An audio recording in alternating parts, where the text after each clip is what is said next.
हाय सांग मैंने आपण मानक मोर नमस्कार। आशा करुँच आपण मैंने समस्ते भलरे थे। आपण मैंने देखिपुंट मुझे कौन करुँची कथा कौन कि आम सजना गचरे बहुत सारा सजना फूल फुटी तो माँ कहले आज सजना फूल रे खेचुड़ी तैयारी करवा से पुणी नाली चाउल तो मत माँ कहले सजना फूल और पनीपरिया सबको काटिकी धुआधुई करके रेडी करने को तो फाइनाली मुझे पनीपरिया रेडी करी सजना फूल भी रेडी करी तो बर्तमान आम सजना फूलर खेचुड़ी तैयारी करवा तो सांग मैंने सजना फूलर खेचुड़ी रेसिपी देखापी भिडटी को शेष पर्यंत निश्चय देखंतु।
तो सांग मैंने आपण देखिपुंट फाइनाली एवं आमर खेचुड़ी रेडी हो गला।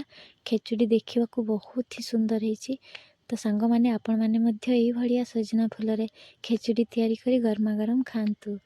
सांग मैंने यार टेस्ट मुझे जनाऊँगी टेस्ट बहुत ही गजब है।